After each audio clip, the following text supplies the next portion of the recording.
ફૂગનો ઈલાજ કહું.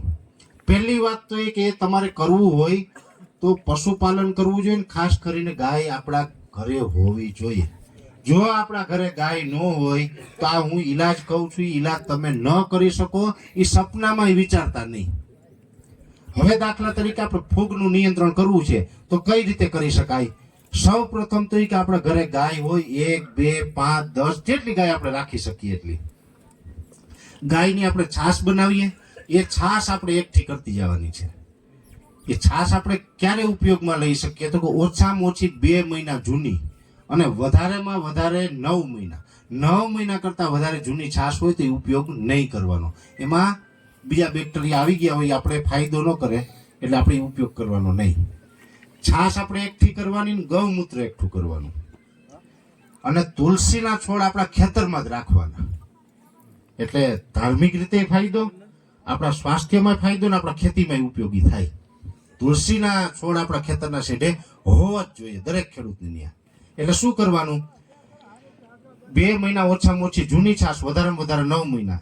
એક પંપની અંદર 500 ml છાશ, 500 ml ગૌમૂત્ર અને 10 થી 12 ml તુલસીના પાનનો રસ, આ 3 વસ્તુ મિક્સ કરી અને 10 થી 12 કે 15 દિવસે તમારે એક છંટકાવ કરી દેવાનો.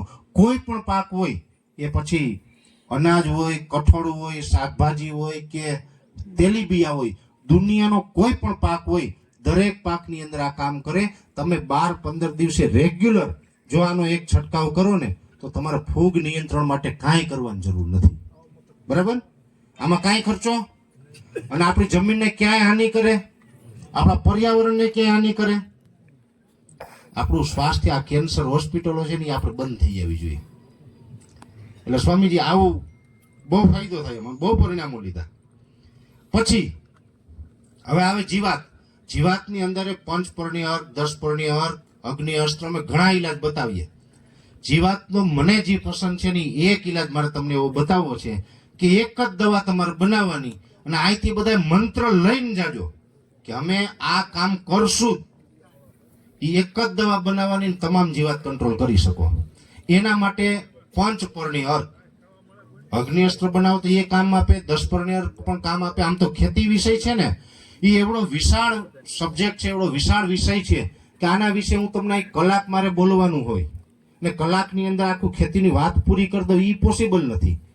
આખી ખેતીની વાત સમજવી હોય તો મારે તમારા ખોપાળા ધામની અંદર સ્વામિનારાયણ મંદિરે મારે 10 દિવસ રોકાવવું પડે અને રોજ હું 5 કલાક લેક્ચર આપું ને તો અહીંયા આ લેક્ચર પૂરું થાય.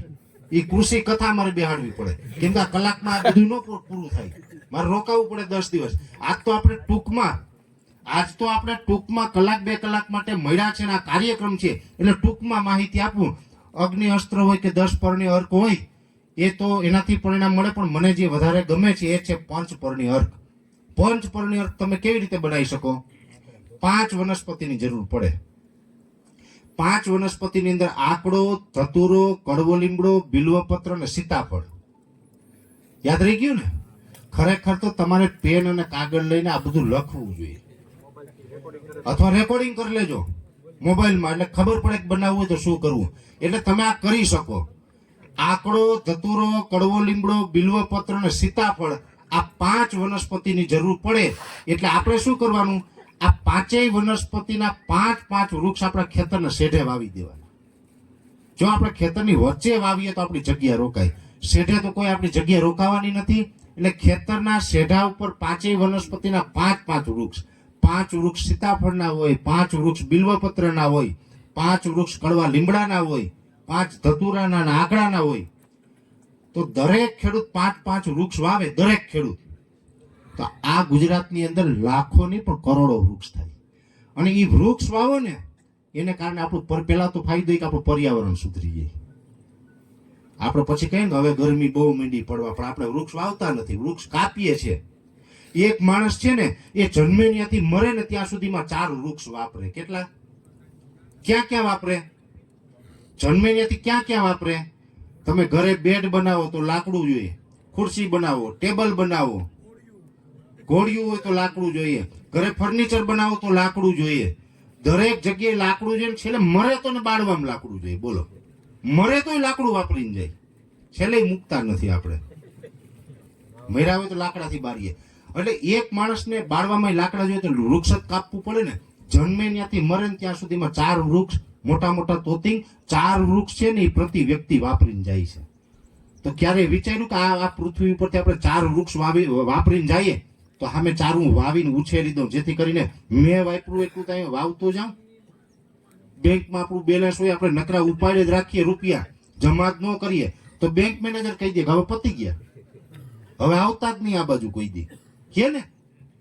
એમ વૃક્ષમાં એવું છે, વૃક્ષ બધા વાવો. આ 25 વૃક્ષ થાય એક ખેડૂતને, 25 વૃક્ષ દરેક ખેડૂત વાવે ને તો કરોડોની સંખ્યામાં વૃક્ષ થાય. આપણું આખું પર્યાવરણ સુધરી જાય અને એનો ફાયદો પાછો આપણે ખેતીમાં લઈ શકીએ. ખેતીમાં કેમ, આ 5 વનસ્પતિ છે, આકડો, ધતુરો, કડવો લીમડો, બિલ્વપત્ર, સીતાફળ, 5 વનસ્પતિના પાન 2 કિલો લ્યો.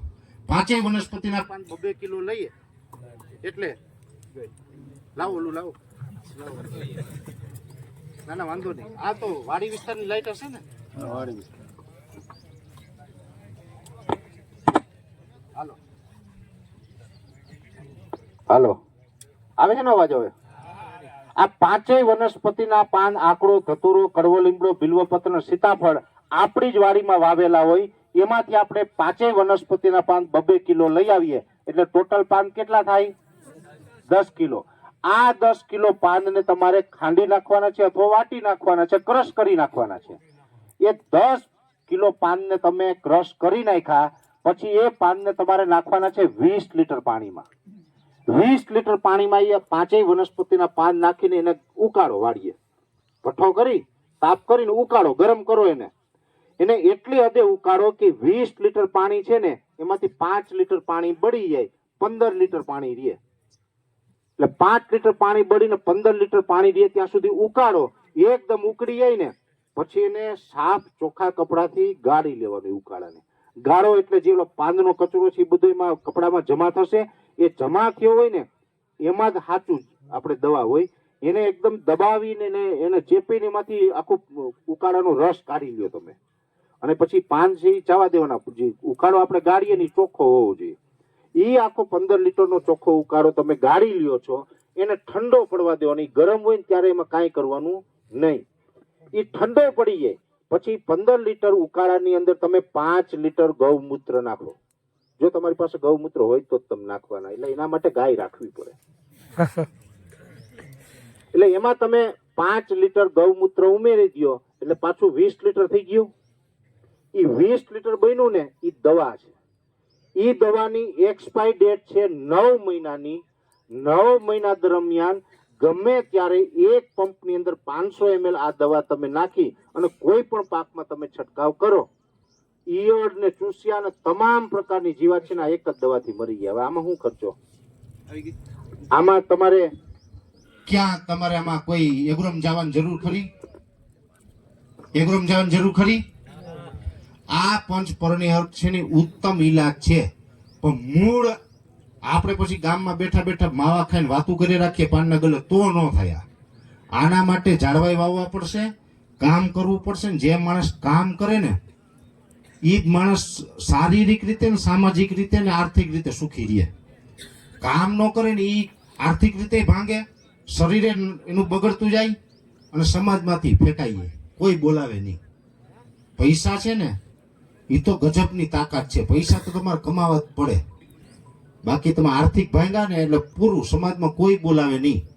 આપણા સગા ભાઈના દીકરાના લગ્ન હોય પણ આપણે લુખા હોય તો એ આપણે બહુ કઈ ન કહે કે આવજે એમ.